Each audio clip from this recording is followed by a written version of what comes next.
Corona મહામારીને પહોંચી વળવા દેશમાં જલ્દી જ રસી આવી જશે, જેને લઈને આરોગ્ય તંત્ર દ્વારા તૈયારીઓ શરૂ કરી દેવામાં આવી છે। કોરોના રસીને લઈને આરોગ્ય તંત્રની તૈયારી તેજ થઈ ગઈ છે, જેમાં રસીકરણ માટે ઉંમર પ્રમાણે 2 ભાગમાં યાદી બનાવવામાં આવશે, જેમાં 50 વર્ષથી વધુ ઉંમરના લોકોની યાદી અલગ હશે। આ યાદી તૈયાર કરવા માટે તમામ જિલ્લા કલેક્ટર અને મ્યુનિસિપલ કમિશનરને સૂચના પણ આપી દેવામાં આવી છે। આ સાથે જ બીજી યાદી કોમોર્બિડિટી ધરાવતા લોકોની તૈયારી કરવામાં આવશે, જેમાં કેન્સર, અવયવ ટ્રાન્સપ્લાન્ટ, કિડનીના રોગો, હૃદય રોગો જેવા વિવિધ રોગોના દર્દીની યાદી તૈયાર થશે, જેના માટે 10 થી 13 ડિસેમ્બર વચ્ચે ડોર ટુ ડોર સર્વે કરવામાં આવશે। આ સર્વે માટે અલગ અલગ ટીમ બનાવવા નિર્દેશ પણ આપી દેવાયા છે।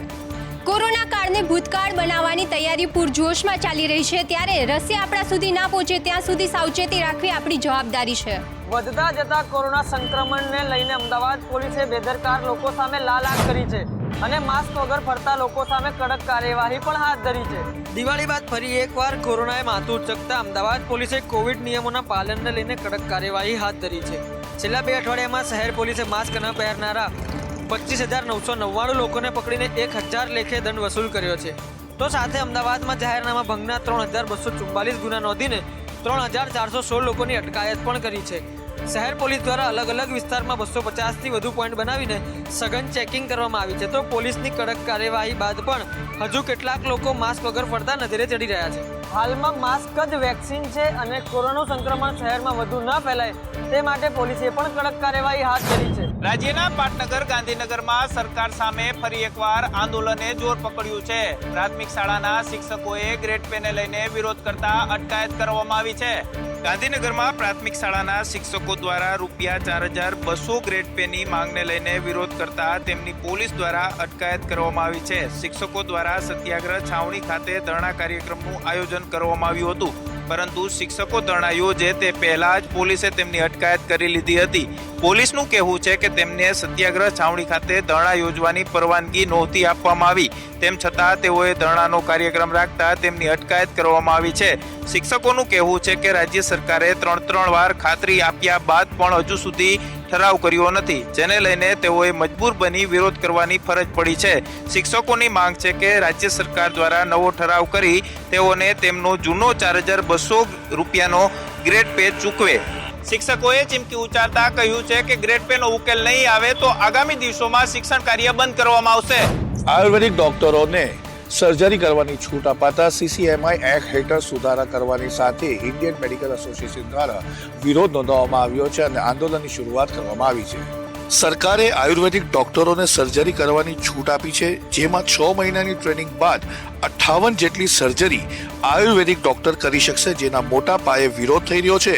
આ નિર્ણય સામે વિરોધ નોંધાવતા IMA દ્વારા સુરત સહિત દેશભરમાં બપોરે 12 થી 2 વાગ્યા સુધી 20 જેટલા લોકોના નાના જૂથમાં ધરણાનો દેખાવ કર્યો હતો। મેડિકલમાં વન નેશન વન સિસ્ટમના વિરોધમાં સવારે 6 થી સાંજે 6 દરમિયાન કોવિડ અને ઇમરજન્સી સિવાય તમામ OPD બંધ રાખી વિરોધ નોંધાવવામાં આવશે। 11મી ડિસેમ્બરે વિક્ષોપિત તબીબ સારવારથી સ્પેશિયલાઇઝેશન ખતમ થઈ જશે તેવો સંભવિત ડર પણ વ્યક્ત કરવામાં આવી રહ્યો છે। વુમન ડોક્ટર્સ વિંગ અને ઇન્ડિયન મેડિકલ એસોસિએશન આગામી 11મી તારીખે 1 દિવસની હડતાળ રાખશે, જેના અંદર માત્ર કોવિડના દર્દી અને ઇમરજન્સી સેવાઓની સેવા આપવામાં આવશે, બાકીના કામથી અલગ રહેશે। Central councillor of Indian medicine દ્વારા MD ડિગ્રી ધારકો હવે આંખ, કાન અને નાક સહિતની 58 સર્જરીઓ કરી શકશે તેવા જાહેરનામાનો વિરોધ કરાયો હતો। Central council of Indian medicine દ્વારા બહાર પાડવામાં આવેલા જાહેરનામાનો વડોદરામાં ઇન્ડિયન મેડિકલ એસોસિએશન દ્વારા વિરોધ કરવામાં આવ્યો। સાથે જ IMA વડોદરા દ્વારા પ્રમુખની આગેવાનીમાં વિરોધ નોંધાવી નિવાસી અધિક કલેક્ટરને આવેદનપત્ર આપવામાં આવ્યું। Central council of Indian medicine દ્વારા એવું જાહેરનામું બહાર પાડવામાં આવ્યું છે કે MD ડિગ્રી ધારક હવે આંખ, કાન, નાક સહિતના 58 પ્રકારની સર્જરી કરી શકશે। આ નિર્ણયથી એલોપેથી અને આયુર્વેદિક ઉપચાર પદ્ધતિ બંધ થવાની ભીતિ સેવાઈ રહી છે। એટલું જ નહીં, આ નિર્ણયથી આયુર્વેદ પોતાની શુદ્ધતાની ઓળખ ગુમાવશે તેવો આક્ષેપો ઇન્ડિયન મેડિકલ એસોસિએશન દ્વારા કરવામાં આવ્યા। રાષ્ટ્રીય શિક્ષણ નીતિ અને નીતિ આયોગ ભેગા થઈને દરેક ચિકિત્સા પદ્ધતિને મિક્સ કરીને મિક્સોથેરાપિસ્ટ બનાવવા જઈ રહ્યા છે તેવા આક્ષેપો પણ ડોક્ટરે કર્યા છે. સુરતના પાંડેસરા વિસ્તારમાં 10 વર્ષની માસૂમ બાળકીની ક્રૂરતાથી હત્યા કરવામાં આવતા સમગ્ર શહેરમાં અરેરાટી ફેલાઈ ગઈ છે. હત્યારો દ્વારા દુષ્કર્મનો પ્રયાસ કરવામાં આવ્યો હતો. બાળકે ચીલમચીલી કરી નાખતા હત્યારાએ પથ્થરના ઘા ઝીકી માસૂમ બાળકીની હત્યા કરી નાખી હતી. સુરત શહેરના પાંડેસરા વિસ્તારમાં સોમવારે સાંજે 10 વર્ષની માસૂમ બાળકીની હત્યા કરેલી લાશ મળી આવી હતી. આરોપીએ બાળકીની ઓળખ ના થાય તે માટે પથ્થર વડે બાળકીનું માથું પણ છોડી નાખ્યું હતું. ઉલ્લેખનીય છે કે બાળકી સોમવારના રોજ ગુમ થઈ હતી અને પિતાએ બાળકી ગુમ થયાની પોલીસ ફરિયાદ પણ નોંધાવી હતી. પોલીસે તપાસ હાથ ધરતા સીસીટીવીમાં બાળકી એક વ્યક્તિ સાથે જતી દેખાઈ હતી અને પોલીસે ઓળખ કરી તે વ્યક્તિને ઝડપી પાડ્યો હતો. હાલ સમગ્ર મામલે પોલીસ તપાસ કરી રહી છે. ઉપરાંત આરોપીની ધરપકડ કરવામાં આવી છે. આરોપીએ બાળકી સાથે દુષ્કર્મનો પ્રયાસ કર્યો હતો અને ત્યારબાદ હત્યા કરી હોવાનું પોલીસ સમક્ષ કબૂલાત કરી છે. જ્યારે બાળકીની અંતિમ યાત્રા ચુસ્ત પોલીસ બંદોબસ્ત વચ્ચે કાઢવામાં આવી હતી, જેમાં ખૂબ મોટી સંખ્યામાં લોકો ભેગા થયા હતા. ઉપરાંત ફાંસીની સજાની માંગ સાથે આ અંતિમ યાત્રામાં લોકો જોડાયા હતા. દક્ષિણ ગુજરાત યુનિવર્સિટીના કેમેસ્ટ્રી ડિપાર્ટમેન્ટના પ્રોફેસરે ગળે ફાંસો ખાઈને આપઘાત કરી લેતા ચકચાર મચી જવા પામી છે. ચોંકાવનારી વાત એ છે કે પ્રોફેસરના તાજેતરમાં જ લગ્ન થયા હતા. સુરત શહેરના ઉધના મગદલા રોડ પર વીર નર્મદ સાઉથ ગુજરાત યુનિવર્સિટી આવેલી છે, જ્યાં પ્રોફેસરો માટે ક્વાર્ટર્સ પણ બનાવવામાં આવ્યા છે, જેમાં યુનિવર્સિટીના કેમેસ્ટ્રી ડિપાર્ટમેન્ટના teaching assistant professor Purnachandra Rao રહેતા હતા. આજે તેમના ક્વાર્ટર્સમાં ગળે ફાંસો ખાધેલી હાલતમાં મૃતદેહ મળી આવ્યો હતો. ઘટનાની જાણ પોલીસને કરાતા કાફલો ઘટના સ્થળે દોડી આવ્યો હતો. હાલ આપઘાતના કારણને લઈને તપાસ હાથ ધરવામાં આવી છે અને મૃતદેહ પોસ્ટમોર્ટમ માટે હોસ્પિટલ ખસેડવામાં આવે છે. આત્મહત્યા કરનારા પ્રોફેસર પૂર્ણચંદ્ર રાવ મૂળ તેલંગાણાના વતની હતા. યુનિવર્સિટીના જણાવ્યા પ્રમાણે પૂર્ણચંદ્ર રાવે 1 વર્ષ પહેલા જ પ્રોફેસર તરીકે જોડાયા હતા. ત્યારે તેમણે આપઘાતનું પગલું કેમ ભર્યું તે હજી તપાસનો વિષય છે. અમદાવાદના મેઘાણીનગરમાં મળી આવેલી યુવતીની લાશનો ભેદ આખરે ઉકેલાઈ ગયો છે. આ યુવતી 21 વર્ષની છે અને ઇટાવાથી અમદાવાદ તેના પ્રેમીને મળવા આવી હતી. મેઘાણીનગરમાં 29 નવેમ્બરે રેલવે ટ્રેક ઉપર મળી આવેલી યુવતીની લાશને લઈને પોલીસે સઘન તપાસ કરી હતી, જેમાં ઇટાવાની આ યુવતી અમદાવાદમાં રહેતા તેના પ્રેમીને મળવા આવી હતી, જેની જાણ પરિવારજનોને થઈ હતી. પરિવારજનોએ આ યુવતીને પ્રેમી પાસેથી છોડાવીને સંબંધીના ઘરે લઈ ગયા હતા, જ્યાં પરિવારજનોએ યુવતીને માર પણ માર્યો હતો. આખરે યુવતીને આમ લાગી આવતા તેને આત્મહત્યા કરી લીધી હતી. આ બાબતની જાણ પરિજનોને થતાં તેણે યુવતીની લાશને કોથળામાં લઈ જઈને સળગાવી દઈ પુરાવાનો નાશ કરવા પ્રયત્ન કર્યો હતો. સૌથી રહસ્યમય એવી હત્યાનો ભેદ મેઘાણીનગર પોલીસે ઉકેલી નાખ્યો છે. આ કેસના ડિટેક્શન માટે પોલીસે 100 જેટલી સગીરાઓની તપાસ કરી હતી. મહેસાણાની દૂધસાગર ડેરી ફરી એક વખત વિવાદમાં આવી છે. દૂધસાગર ડેરીના વહીવટદારને હાઈકોર્ટ દ્વારા નોટિસ પણ ફટકારવામાં આવી છે. દૂધસાગર ડેરીમાં ઘીમાં ભેળસેળનો મામલો બહાર આવ્યા બાદ વિવિધ ગેરરીતિઓને લઈને શાસનમાં વહીવટદાર મૂકી દેવાયા છે અને તેમના દ્વારા વહીવટી કારણોસર ડેરીમાં અલગ અલગ વિભાગના 25 કર્મચારીઓની આંતરિક બદલી પણ કરાઈ હતી. તેવામાં હવે દૂધસાગર ડેરીના વહીવટદારને હાઈકોર્ટ દ્વારા નોટિસ પણ ફટકારવામાં આવી છે, જેમાં અરજદારે રજૂઆત કરી હતી કે ગુજરાત હાઈકોર્ટમાં અરજદારે સહકારી બાબતોને બાજુ પર રાખી વહીવટદાર કામ કરી રહ્યા છે.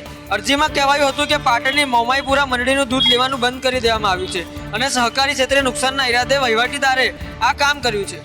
મહિલા સંચાલિત દૂધ મંડળીનું દૂધ લેવાનું બંધ કરી દેવાતા હાઈકોર્ટમાં પિટિશન દાખલ કરવામાં આવી હતી, જેની સુનાવણી આગામી દિવસોમાં હાથ ધરવામાં આવશે. ભારત બંધના એલાનને પગલે સુરતમાં મિશ્ર પ્રતિસાદ જોવા મળ્યો હતો. સુરતમાં કોંગ્રેસના કાર્યકરો રસ્તા પર ઉતરીને વિરોધ નોંધાવ્યો હતો. સુરતમાં બંધને મિશ્ર પ્રતિસાદ જોવા મળ્યો હતો, જ્યાં બજારો રાબેતા મુજબ ચાલુ રહી હતી, જ્યાં કોંગ્રેસ દ્વારા કૃષિ કાયદાનો વિરોધ કરવામાં આવ્યો હતો. પોલીસ દ્વારા કોંગ્રેસના કાર્યકરોની અટકાયત કરવામાં આવી હતી. બીજી બાજુ સુરતના માંડવીમાં વેપારીઓએ દુકાનો બંધ રાખીને ખેડૂતોનું સમર્થન આપ્યું હતું. ટેક્સટાઇલ માર્કેટમાં કોંગ્રેસના કોર્પોરેટર અને પોલીસ વચ્ચે ઘર્ષણના દ્રશ્યો સર્જાયા હતા. તો આ સાથે સુરત શહેરના પ્રમુખ બાબુભાઈ રાયકાને સવારથી જ નજરકેદ કરવામાં આવ્યા હતા. તો એપીએમસી માર્કેટ બહાર પોલીસનો બંદોબસ્ત ગોઠવવામાં આવ્યો હતો. રાબેતા મુજબ માર્કેટ યાર્ડની કામગીરી ચાલી હતી. સુરતમાં ખેડૂત સંગઠનો અગાઉ ખેડૂતોના સમર્થનમાં આવ્યા હતા. જો કે આજે ભારત બંધના એલાનમાં મિશ્ર પ્રતિસાદ જોવા મળ્યો. ભારતના યુદ્ધ જહાજ INS વિરાટને ભાવનગરના અલંગ શિપ બ્રેકિંગ યાર્ડ ખાતે ભાંગવાની પ્રક્રિયા શરૂ કરવામાં આવ્યા બાદ બ્રિટિશ ટ્રસ્ટ દ્વારા આ જહાજને બ્રિટન લઈ જવા માટે પત્ર લખવામાં આવ્યો છે. બ્રિટિશ ટ્રસ્ટ દ્વારા યુદ્ધ જહાજ INS વિરાટને બ્રિટનમાં મ્યુઝિયમ માટે લઈ જવા માટે ભારત અને બ્રિટનના વડાપ્રધાનને પત્ર લખી હસ્તક્ષેપ કરવા અરજ કરવામાં આવી છે. હર્મિસ હેરિટેજ વિરાટ ટ્રસ્ટ દ્વારા ભારત અને બ્રિટનના વડાપ્રધાનને પત્ર લખીને માંગ કરવામાં આવી છે કે ઐતિહાસિક યુદ્ધ જહાજ INS વિરાટને બ્રિટનમાં મેરીટાઈમ મ્યુઝિયમમાં તબદીલ કરવા તેઓ તૈયાર છે. જો બંને દેશો સહમતિ આપે તો વિશ્વ સ્તરનું મેરીટાઈમ મ્યુઝિયમ બની શકે છે. અગાઉ બ્રિટનના ટ્રસ્ટ દ્વારા મુંબઈની એનવીટેક મરીનને સાથે રાખી ગોવા ખાતે મ્યુઝિયમ બનાવવાના પ્રયાસો ચાલી રહ્યા છે, પરંતુ રક્ષા મંત્રાલયે વિરાટ અંગેના વાંધા પ્રમાણપત્ર આપવા અંગે અસમર્થતા વ્યક્ત કરાઈ હતી. તો તેને લઈને કંપનીએ સુપ્રીમ કોર્ટના દ્વાર ખખડાવવાની પણ તૈયારી બતાવી હતી. મહત્વનું છે કે આઝાદી પૂર્વે તૈયાર થયેલ INS વિરાટમાં મ્યુઝિયમ બનાવવાનું સલામત છે કે કેમ તેને લઈને અનેક શંકાઓ વ્યક્ત કરવામાં આવી રહી છે. આયુર્વેદ તબીબની એલોપેથીના ઓપરેશનની મંજૂરીનો મેડિકલ એસોસિએશને વિરોધ કર્યો છે, ત્યારે જામનગરની એલોપેથી હોસ્પિટલ પણ વિરોધમાં બંધ રહેવાની છે. જામનગરની એલોપેથી હોસ્પિટલ આગામી 11મી ડિસેમ્બરે બંધ રહેશે, જો કે હોસ્પિટલમાં ઇમરજન્સી અને કોવિડ સારવાર શરૂ રહેશે. આ હોસ્પિટલના તબીબોએ CCIMના નિર્ણયને વિરોધમાં હોસ્પિટલ સવારના 6 વાગ્યાથી લઈને સાંજના 6 વાગ્યા સુધી બંધ રાખવાનું નક્કી કર્યું છે. અત્યાર સુધી ભારતભરમાં આરોગ્યને લગતી જુદી જુદી પ્રકારની સારવાર પદ્ધતિ અસ્તિત્વમાં હતી, જેવી કે આયુર્વેદ પદ્ધતિ, હોમિયોપેથિક પદ્ધતિ, નેચરોપેથી, મોડર્ન મેડિસિન વગેરે. આ બધી જ શાખાઓ પોતપોતાના વિજ્ઞાન અનુસાર દર્દીઓને સારવાર કરતા હતા. આ નિર્ણયનો જામનગર ઇન્ડિયન મેડિકલ એસોસિએશન વિરોધ કરી રહ્યું છે અને આ વિરોધમાં જામનગરની અન્ય હોસ્પિટલ પણ જોડાણી છે. આગામી તારીખ 11 ડિસેમ્બરના રોજ સવારે 6 વાગ્યાથી સાંજે 6 વાગ્યા સુધી એલોપેથી હોસ્પિટલો બંધ રહેશે, એટલે કે દર્દીઓને સારવાર નહીં મળે, પરંતુ ઇમરજન્સી અને કોવિડ હોસ્પિટલમાં દર્દીઓને સારવાર મળશે. કૃષિ કાયદાના વિરુદ્ધમાં ખેડૂતોએ ભારત બંધનું એલાન આપ્યું, ત્યારે રાજકોટમાં મહિલા કોંગ્રેસ કાર્યકરો બંધ કરાવવા નીકળતા પોલીસે તેમની અટકાયત કરી. આજે કૃષિ કાયદાના વિરોધમાં આંદોલન કરી રહેલા ખેડૂતોએ ભારત બંધનું એલાન આપ્યું છે, ત્યારે રાજકોટના જુબેલી વિસ્તારમાં મહિલા કોંગ્રેસના આગેવાનોની અટકાયત કરવામાં આવી હતી. વેપારીઓને મહિલા આગેવાનો બંધ કરાવે તે પહેલા જ પોલીસ દ્વારા અટકાયત કરવામાં આવી હતી. રાજકોટ શહેર મહિલા કોંગ્રેસના પ્રમુખ મનીષાબા વાળાની અટકાયત કરવામાં આવી અને અન્ય 4 થી 5 મહિલા આગેવાનોની પણ અટકાયત કરવામાં આવી હતી. શહેરના જુબેલી સર્કલ પાસે એકઠા થઈ કોંગ્રેસ કાર્યકરો વિરોધ કરે તે પહેલા જ તેમની અટકાયત થઈ ગઈ, જેમાં શહેર પ્રમુખ સહિત 7 મહિલાઓની અટકાયત થઈ હતી. રાજકોટમાં બંધને મિશ્ર પ્રતિસાદ મળ્યો છે, ત્યારે દુકાનો બંધ કરાવવા નીકળેલી કોંગ્રેસની મહિલા કાર્યકરોની અટકાયત કરવામાં આવી હતી. ભારત બંધના ખેડૂતોના આહવાન વચ્ચે રાજ્યના અનેક માર્કેટ યાર્ડ બંધ થયા તો અનેક ચાલુ રહ્યા, જેમાં ભાવનગર માર્કેટિંગ યાર્ડ રાબેતા મુજબ શરૂ રહ્યું. આજે 11 વાગ્યાથી 3 વાગ્યા સુધી બંધના ખેડૂતના એલાનની અસર રાજ્યમાં ખૂબ ઓછી જોવા મળી હતી. જોકે રાજ્યોના અનેક APMC માર્કેટમાં બંધની અસર પણ જોવા મળી હતી. રાજ્યના અનેક માર્કેટિંગ યાર્ડ બંધના સમર્થનમાં બંધ રહ્યા હતા, તો અનેક માર્કેટિંગ યાર્ડ ચાલુ રહ્યા હતા. પરંતુ જે માર્કેટ યાર્ડ ચાલુ હતા ત્યાં ખેડૂતો ન આવ્યા, પરંતુ ભાવનગર યાર્ડમાં જાણે બંધની કોઈ પણ પ્રકારની અસર જોવા ન મળી હતી. ભાવનગર માર્કેટ યાર્ડ રાબેતા મુજબ ચાલુ રહ્યું હતું, જ્યાં ખેડૂતો પોતાનો માલ વેચવા માટે માર્કેટ યાર્ડમાં પહોંચ્યા હતા. જોકે યાર્ડ બહાર પોલીસનો ચુસ્ત બંદોબસ્ત ગોઠવી દેવામાં આવ્યો હતો. ભાવનગર શહેરમાં પણ ભારત બંધની નહીવત અસર જોવા મળી હતી અને APMC માર્કેટિંગ યાર્ડ પણ પોતાના કામમાં હંમેશાની જેમ વ્યસ્ત દેખાયું હતું. કેન્દ્ર સરકાર દ્વારા લાગુ કરાયેલા કૃષિ કાયદા વિરુદ્ધમાં ખેડૂતોએ આજે બંધનું એલાન કર્યું હતું, પરંતુ વડોદરામાં તેની નહીવત અસર જોવા મળી હતી. ભારત બંધના એક દિવસ પહેલા જ ગુજરાત રાજ્ય સરકારે ગુજરાતમાં કોઈ પણ પ્રકારનું બંધ નથી તેવી જાહેરાત કરી હતી અને સાથે જ 144 કલમ પણ લગાવી હતી. જોકે વડોદરામાં અનેક વિસ્તારોમાં કોંગ્રેસ દ્વારા વિરોધ પ્રદર્શન કરવામાં આવ્યું. રસ્તાઓ પર ટાયર સળગાવ્યા, હાઈવે પર ચક્કાજામ કરવામાં આવ્યો, જેની પોલીસ દ્વારા અટકાયત કરવામાં આવી. અનેક APMC બંધ રહ્યા, બાકી શહેરી વિસ્તારમાં બંધની કોઈ અસર જોવા મળી નહીં. વડોદરાના ખંડેરાવ માર્કેટમાં ભારે ભીડ જોવા મળી. મોટી સંખ્યામાં લોકો અહીં એકઠા થયા. જો કે 144 લાગુ છતાં પણ મોટી સંખ્યામાં લોકો એકઠા થયા હતા અને COVID-19ના નિયમોના ધજાગરા ઉડાવ્યા હતા.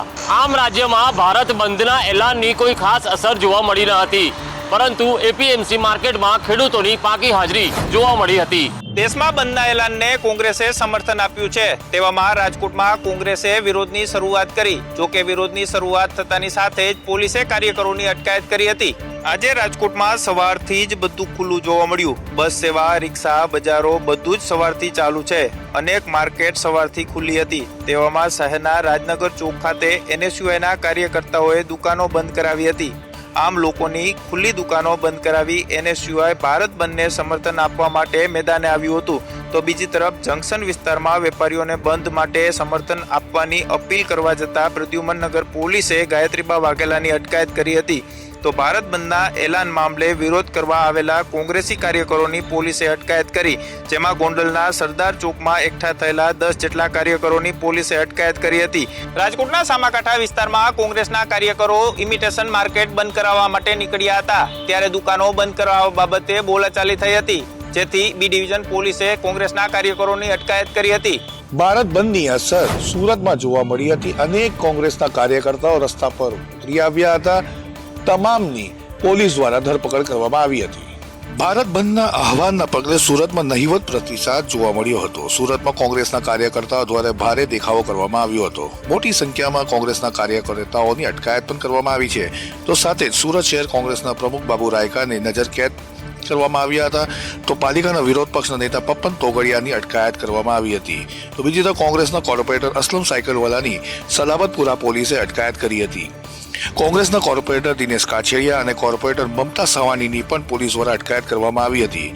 કોંગ્રેસના કોર્પોરેટર નિલેશ કુંભાનીની પણ પુના પોલીસે અટકાયત કરી હતી, કારણ કે તેઓ એપીએમસીના ચેરમેનની ઓફિસમાં ઘૂસી ગયા હતા. સાથે તેમની કારને પણ ડિટેન કરવામાં આવી હતી. સુરત શહેરમાં આવેલી ગુજરાત ખેડૂત સમાજની ઓફિસ બંધ કરાવવામાં આવી હતી. ઉચ્ચ કક્ષાના અધિકારીઓ ત્યાં સ્થળ મુલાકાત પણ લીધી હતી અને વિરોધ કરનારા તત્વોની પોલીસે અટકાયત પણ કરી હતી. ભારત બંધના સમર્થનમાં જૂનાગઢના જાલરસર ગામે ટાયર સળગાવીને વિરોધ કરવામાં આવ્યો હતો, ત્યારે પોલીસે વિરોધ પ્રદર્શન કરેલા પ્રદર્શનકારીઓની અટકાયત કરી હતી. આજે બપોરે ભારત બંધના સમર્થનમાં અને કૃષિ બિલના વિરોધમાં જૂનાગઢ તાલુકાના જાલરસર ગામે કિસાન ક્રાંતિ ટ્રસ્ટના હોદ્દેદારોએ રોડ પર ટાયર અને ઘાસ સળગાવીને વિરોધ પ્રદર્શન કર્યું હતું. આ વિરોધ પ્રદર્શનમાં કિસાન ક્રાંતિ ટ્રસ્ટના કિશોર પાટોલિયા, કરશનભાઈ સાવલિયા સહિતના લોકો જોડાયા હતા. વિરોધ કરી રહેલા તમામ લોકોની તાલુકા પોલીસે અટકાયત કરી હતી. આજે સવારે જૂનાગઢના ધારાસભ્ય ભીખાભાઈ જોશી અને શહેર કોંગ્રેસના પ્રમુખ અમિત પટેલ ભારત બંધમાં જોડાવા માટે વેપારીઓને અપીલ કરી રહ્યા હતા, જેને લઈને શહેરના ઝાંઝરડા રોડ અને બસ સ્ટેન્ડ વિસ્તારમાં બંધની અસર જોવા મળી હતી. આમ ખેડૂતો અને વિપક્ષી દળોના ભારત બંધના એલાનને જૂનાગઢ શહેરમાં મિશ્ર પ્રતિસાદ જોવા મળ્યો. કૃષિ કાયદા બિલનો વિરોધ કરનારા કોંગ્રેસને હવે ગુજરાતના મુખ્યમંત્રી વિજય રૂપાણીએ મેથી અને કોથમીર વચ્ચેનો ફરક બતાવવાનો પડકાર ફેંક્યો છે. છેલ્લા ઘણા દિવસોથી દિલ્હી ખાતે દેશભરના ખેડૂતો હાલ વિરોધ પ્રદર્શન કરી રહ્યા છે. કૃષિ કાયદાના બિલના વિરોધમાં વિવિધ વિપક્ષો પણ જોડાયા છે અને ખેડૂતોના આંદોલનને ટેકો જાહેર કરી રહ્યા છે. ત્યારે ઘણા દિવસોથી કોંગ્રેસ અને સત્તા પક્ષ ભાજપ વચ્ચે આક્ષેપો પ્રતિ આક્ષેપોનો મારો ચાલી રહ્યો છે. ત્યારે આજે ફરી એકવાર ગુજરાતના મુખ્યમંત્રીએ આક્ષેપ કરતા જણાવ્યું હતું, આ એ જ કોંગ્રેસ છે કે જે 2019માં પોતાના મેનિફેસ્ટોમાં કૃષિ કાયદો બિલ લાવવાની વાતો કરતી હતી અને હવે જ્યારે ભાજપે કૃષિ કાયદા બિલનું પ્રસારિત કર્યો છે, ત્યારે કોંગ્રેસ વિરોધ કરી રહી છે. મુખ્યમંત્રીએ કોંગ્રેસને પડકાર ફેંકી દીધો હતો કે કોંગ્રેસના નેતાઓ મેથી અને કોથમીર વચ્ચેનો ફરક બતાવી જાણે તો જાણું. ખેડૂત આંદોલન અને ભારત બંધના એલાન વચ્ચે વિવિધ આક્ષેપો થયા, પરંતુ આજે આ આંદોલન નવા સ્તરે પહોંચ્યું અને આંદોલનનું સ્તર મેથી અને કોથમીર સુધી પણ પહોંચી ગયું. દેશમાં પેટ્રોલ અને ડીઝલના ભાવ વધારાનો દોર ચાલુ છે. છઠ્ઠા દિવસે પણ ભાવ વધારો જારી રહેવા પામ્યો છે. આગામી દિવસોમાં હજુ પણ પેટ્રોલ અને ડીઝલ રેકોર્ડ સ્તરે પહોંચી શકે તેવી શક્યતા છે.